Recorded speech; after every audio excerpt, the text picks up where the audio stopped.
Welcome into the Talkin Tide podcast on the Belly Up Podcast Network. I'm Chase Goodbread, sports columnist with the Tuscaloosa News. Travis Reier, the longtime senior analyst with BamaOnline.com, along, as we always are, twice weekly in the fall, breaking down Alabama football. The Talkin Tide podcast Twitter feed, of course, is Talkin_Tide. That's the handle. Jump on there, give us a follow. You'll get links right away to these twice weekly podcasts. You can get us on Apple Podcasts as well, and we're live on Facebook and YouTube. Want to thank Peterbrook Chocolatier of Tuscaloosa and also Heat Pizza Bar in downtown Government Square. More on them a little later in the program. Two fine local sponsors of Talkin Tide. And with that, we're back after a one-week respite from the idle week to preview this Alabama-LSU game upcoming at Bryant-Denny Stadium, a 6:45 Central Time kickoff, CBS broadcast. Alabama comes in unbeaten in SEC play, 5-0. LSU 4-1 in the league, Travis. And this is the one, Travis, that this game's got national eyes, not just regional eyes, for sure. College football playoff implications potentially, and certainly the biggest game of the year to date in the SEC West. Seems like we say that about every year. I know Auburn has had some success along with LSU relative to everyone else anyway when it comes to Alabama under Nick Saban. But you're right. There's a reason why it seems like year in, year out, this is a primetime CBS game, not just CBS, not just the 2:30 slot, but primetime CBS. It has taken that place in the pecking order in the Southeastern Conference over the last decade and a half or more. Pulling for the Tigers, certainly, Travis, will be Ole Miss as we look at the SEC West standings. The Rebels want to see Alabama take that loss and kind of drag the standings into that three-way tie.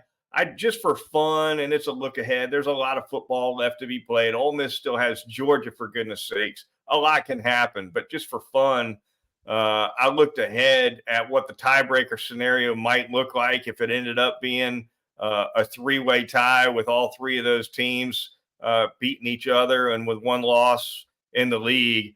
And I think it went to, if you go to the SEC's official website and look at the tiebreaker list, they don't list it numerically. They list it alphabetically. It's tiebreaker A, B, C. I think you go all the way down to G, Travis, before you find how they would finally break it up. And if I remember right, it has something to do with overall record of teams you beat in the other division or some such crazy thing that's way past who won head-to-head. Yeah, and you're right. We got a little ways to go before needing to sort all that out. But it is fascinating because of the potential ramifications of an LSU win potentially over Alabama this week. And then if Ole Miss does the sort of unthinkable, goes into Athens in a couple Saturdays and wins on the road. You look at this from the LSU perspective too. I mean, this is the game. There's no doubt about it. But it sets up pretty well for LSU if it wins this game because it gets home games in the month of November after this with Florida and Texas A&M. So quality of opponent still could be an issue for the Tigers, even playing at home. But it still feels like this is going to be the game that determines the representative from the West to Atlanta. The chatter certainly is all about that LSU offense against the Alabama defense. That's kind of the matchup, I think, that's going to have fans excited. That's definitely going to pull a lot of TV ratings. LSU comes in with the number one offense in all of college football, 553 yards per game. Travis, the punter for the Tigers, the Bramblitt's his name, he's punted 15 times in 8 games. That's one punt a half, basically, for the year. Tells you all you need to know about that LSU offense, doesn't it? Hillcrest High School graduate. I didn't know that. Bramble. How about that? He's a Tuscaloosa guy. Was with Kelly at Notre Dame before transferring to LSU. So even got ties with the specialists in this one, Goodbread. No doubt about it. Huge challenge for the Alabama defense, but the Alabama defense looks up to challenges, I think. At this point, Travis, they're playing – they seem to be clicking on all cylinders. The pass rush has been very consistent. The secondary, I think, is playing well. Sometimes the run fits maybe not quite what you'd like, maybe not quite what you saw from what Alabama's defense was bringing, 4 or 5 years ago. But this defense is hell against the pass because they bring it from both edges and up the middle. Jaden Daniels, of course, a Heisman Trophy candidate quarterback in the Tigers, gave Alabama fits last year in the Tigers' overtime home win over the Crimson Tide. But definitely that Alabama defense, and specifically the pass rush, working against LSU in the passing game is going to be exciting for sure. Yeah, and just how Alabama goes about that, because we heard Nick Saban talk about it earlier in the week. A couple of times, Alabama in the game a year ago in Baton Rouge, not disciplined enough in its approach to Jaden Daniels. He made them pay on some busted pass rush attempts from the Alabama defense. And I still say, as much as we're going to talk about that right up until kickoff and into the game Saturday night, Alabama also gave it up not just to Jaden Daniels on the ground a year ago, but also to the running back position. And that, Logan Diggs is playing some really good football. The Notre Dame transfer, another one of those guys on this LSU team. When you just look at SEC play for him, once he really got it going in conference play to go along with Daniels, now you got that two-way conflict in that zone read game and just the run game in general. And so you got to take care of Diggs too. You can't give it up, even to the extent that Alabama did a year ago, between that quarterback and running back dynamic. Yeah, what I like about the zone read game LSU runs is how long Daniels holds the mesh point, right? And I saw this primarily when LSU played Missouri in a shootout and beat them late. Ended up beating them, I think, with a pick six, at least how they clinched it. But both offenses went up and down the field in that one. That's the game I've gotten to see the most of LSU so far this season. And Daniels, he'll hold that mesh point so long, he'll actually kind of take a half a step with Diggs, right?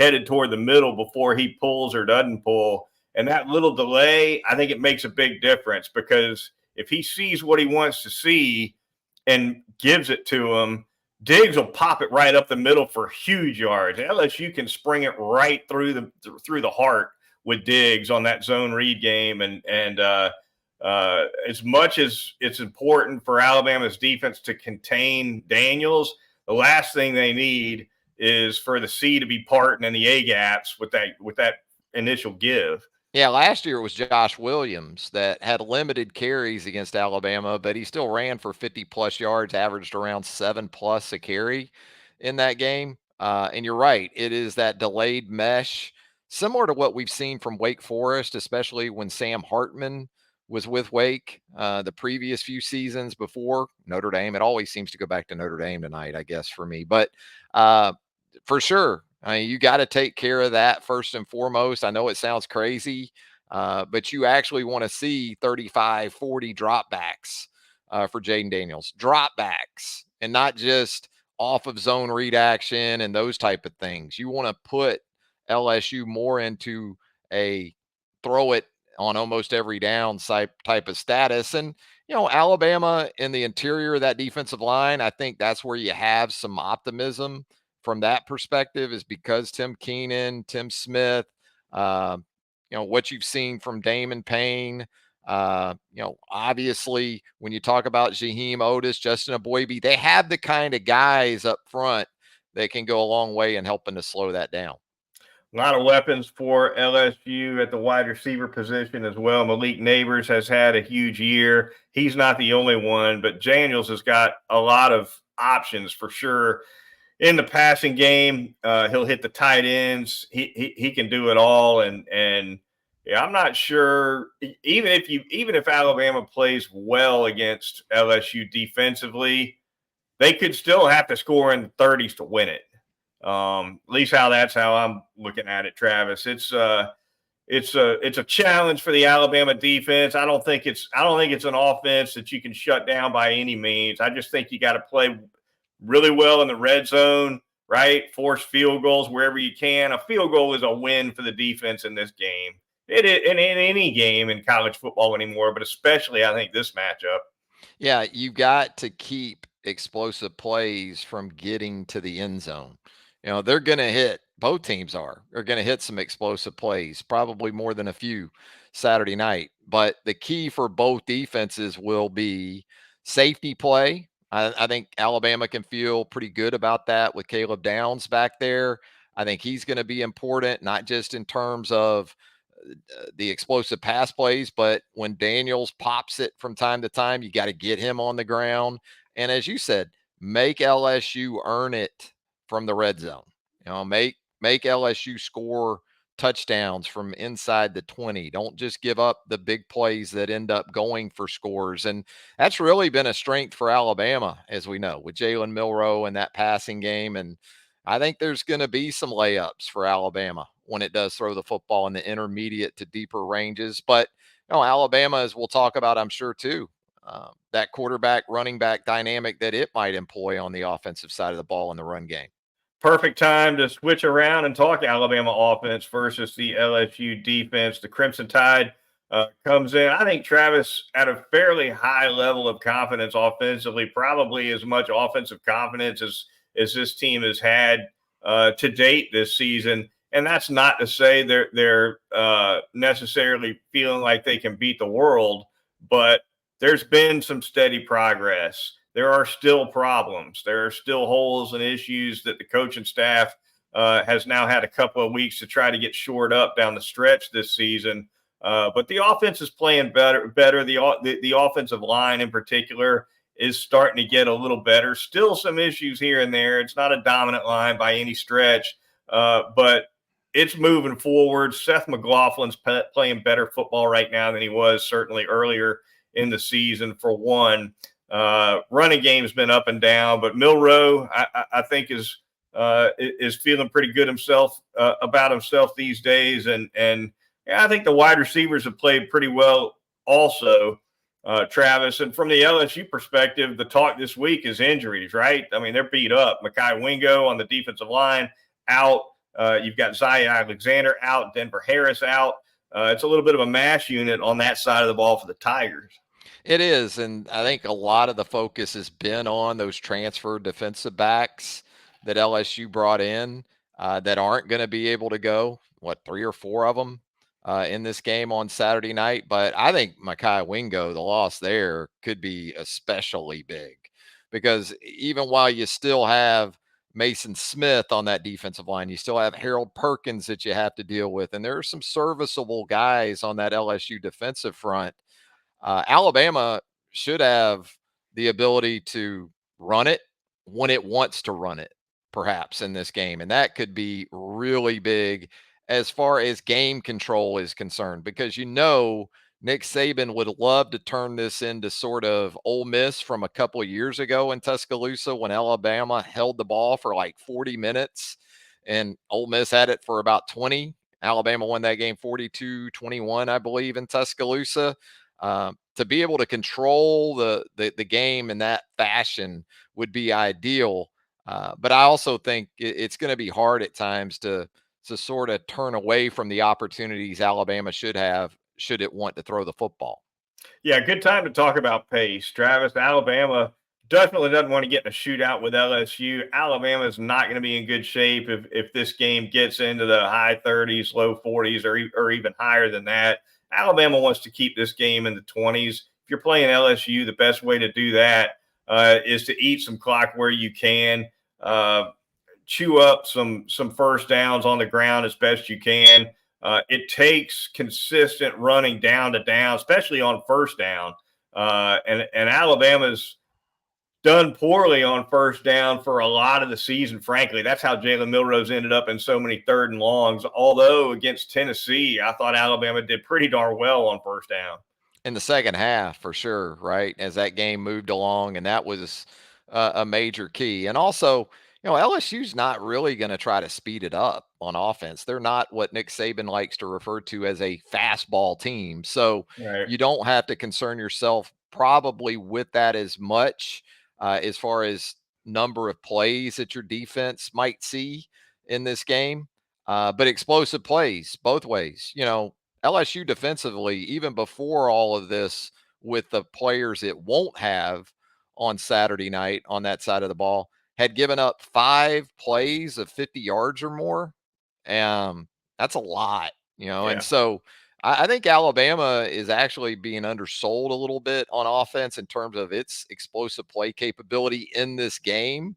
So, whereas you'd like to maybe keep this into Bula ball in some ways with your run game, I think even from that perspective, Jace McClellan, the other backs are going to have some opportunities to hit for some chunks.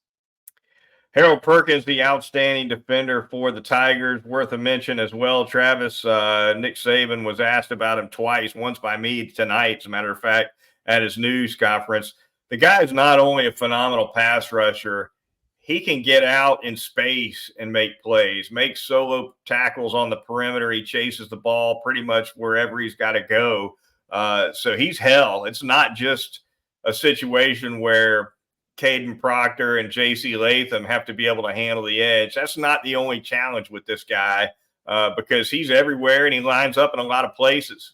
Yeah, you got to figure out where he's at down by down, really. And as much as we talk about him as a pass rusher, as we should, you talked about that Missouri game. He had an interception that really turned that game because that was looking like Missouri may put some serious distance between itself and the Tigers in that game in Columbia. And then he makes the play and kind of turned on that. So I think the temptation with a guy like Harold Perkins is similar to what Alabama experienced probably with Will Anderson.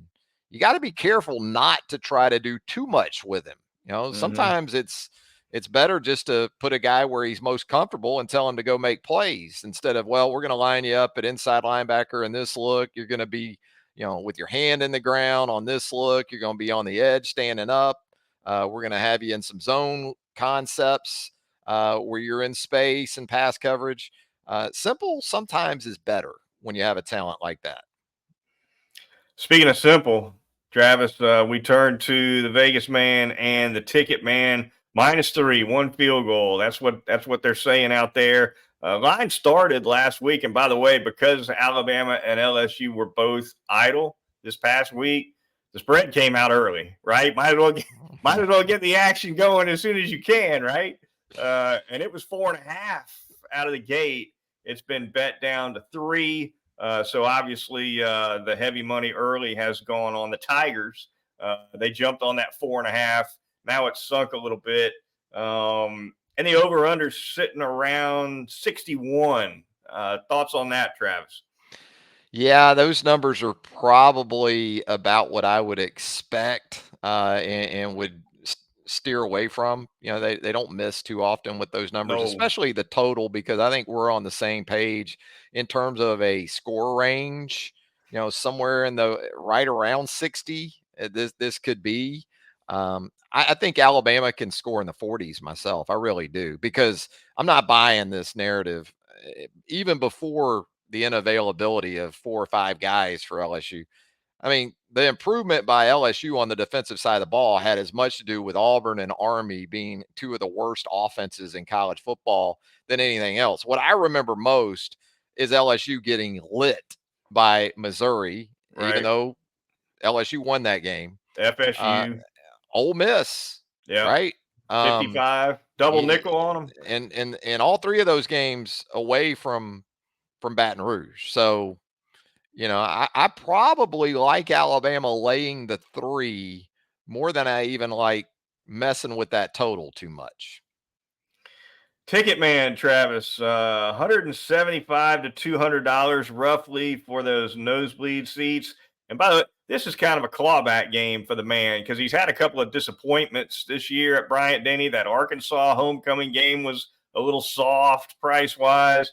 So he's hoping these numbers hold as long as they can hold. But the prime seats for this LSU game, Travis, I think are a little soft. I checked it before we came on the air. You can get between the 40s and the lower bowl at Bryant-Denny for under $350 right now online. And if you can do that online a couple days out, then you'll be doing better than that on game day. Yeah, it makes you wonder what how much LSU's fan base is going to take to Tuscaloosa, because usually that's not in question. Worse LSU teams than this one, and this is a good LSU team, have traveled pretty damn good to Yeah, Tuscaloosa. I mean, it's an easy trip, it's a fun trip. LSU people typically don't need much of a reason to high hit the stakes. road. They don't even, but maybe that's part of it. It seems like a lot of LSU people, they don't even care if they get in the game. They're there for the party as much as anything Right. else. So maybe that's it. Maybe that has something to do with it. All right, the Talkin Tide podcast on the Belly Up Podcast Network. Moving on, we're going to thank a couple of sponsors here really quickly. We're going to start by telling you all about Heat Pizza Bar and that fantastic artisan pizza downtown in Government Square. Hey, if you're looking for a great place to take the family away from that craziness on the strip this weekend, if you're coming in for Alabama-LSU, take them to Heat. Government Square, flat screens all over the place, plenty of elbow room, super service, and of course, the best pizza in town. Frank Fleming's fantastic staff is going to get you taken care of with the standard. They've got the Thai chicken pizza that's outstanding. You just can't beat it. Try those jalapeno poppers as well. Great daily specials. That Thursday special, a pepperoni or cheese pizza, just $8 from 2 to 6 p.m. So the next time you're in the mood for some great pizza, check out Heat Pizza Bar at 2256th Street downtown in Government Square. I'm going to tell you about Peterbrook Chocolatier at 1530 McFarland Boulevard North in the Indian Hills section of Tuscaloosa. You talk about a must stop for LSU weekend. It is Peterbrook, right next to our friends at Southern Ale House. As you enter Northport, headed on 82, you're going to find Peterbrook Chocolatier, those chocolate footballs.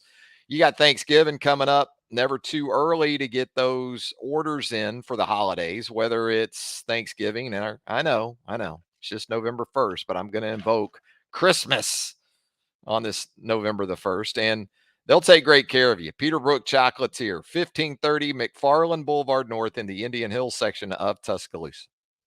Love it over there at Peterbrook Chocolatier, as always. Final minutes of the program. We'll go through a couple of big games around the Southeastern Conference. We'll jump in that two-deep tumbler really quickly, and then we're going to get out of here. Been a lot of fun getting back at it here on Talkin Tide. Texas A&M at Ole Miss. Travis, let's start right there. Jimbo Fisher on the road taking on Lane Kiffin. Lane Kiffin with a couple of veiled digs at Jimbo, and He can't help himself. he can't. He's not a Jimbo fan. The most clearly talented, easily the most talented 5-3 team in the country. They've done a great job of collecting players. What about that but one? we laugh, home? but this is a spot where I can see Ole Miss screwing the pooch, for lack of a better way of putting it. This is typically where it has happened for Ole Miss and Lane. So it is a game that you would think Ole Miss would win, but man, A&M and Lane is right.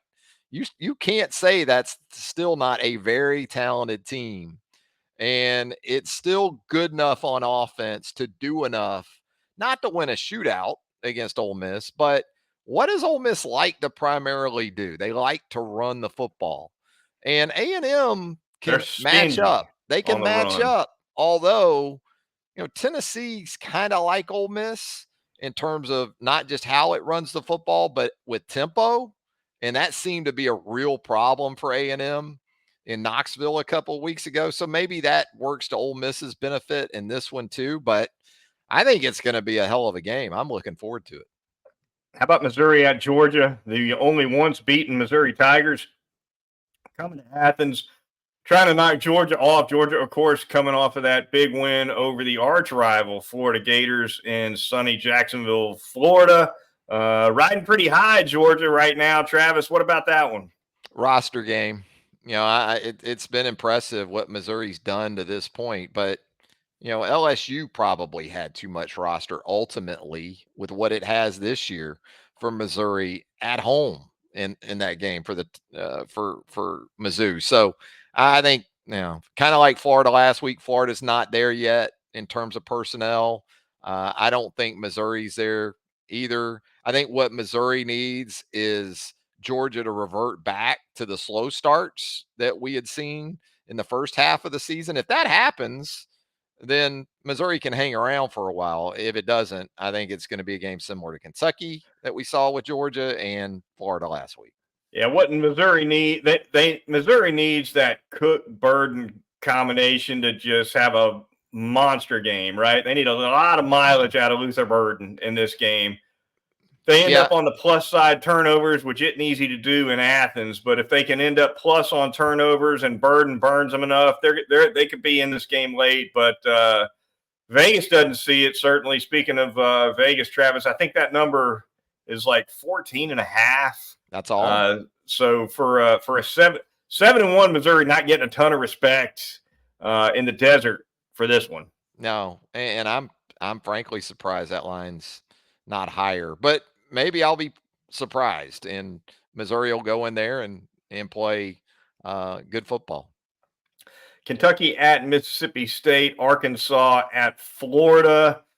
Either of those do anything for you, Travis? I'll be interested to see what happens to Arkansas down the stretch. Sam Pittman's job's on the line. I don't think there's much question about that. He goes to Gainesville now, and the losses are mounting quickly in Fayetteville. Yeah, and I'm interested to see from a psyche perspective, where's Florida at after that disappointing performance against Georgia. I was more impressed with Georgia, actually, than I was put off by Florida. Florida got off to a good start and then got rolled from that point forward. But I think for Billy Napier, until he can continue to build and recruit to the level he's recruiting at right now, these are the kind of games you got to win. And for Pittman, you're right. I think he helped himself with the Arkansas fan base by offloading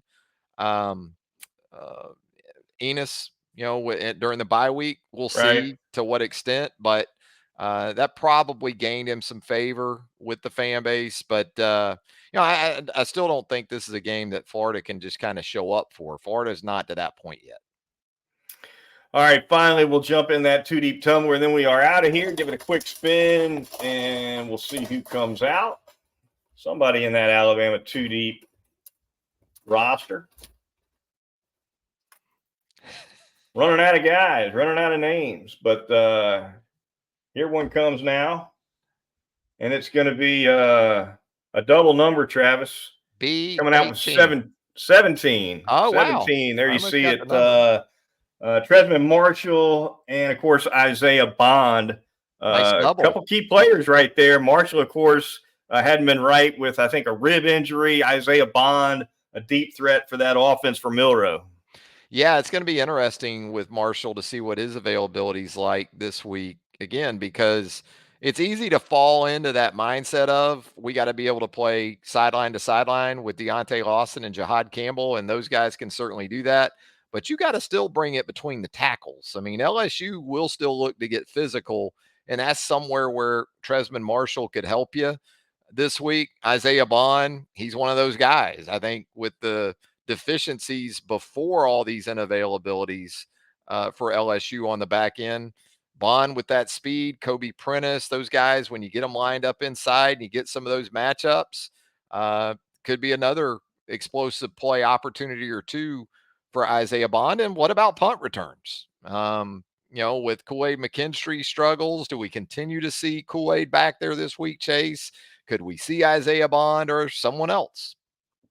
Be fun to watch for sure. Jalen Milroe definitely is going to need to hit a couple of more of these deep balls. Jermaine Burton, probably his favorite guy for that. But Isaiah Bond, too, he can definitely take the top off, has several times this season for Alabama. All right, that's going to do it for this edition of the Talkin Tide podcast. Be sure to join us once again for the Sunday Nighter when we come back and recap Alabama's home game against LSU. Until then, for Travis Reier of BamaOnline.com, I'm Chase Goodbread, sports columnist with the Tuscaloosa News and co-host of Crimson Cover Television. We'll talk to you next time right here on Talkin Tide.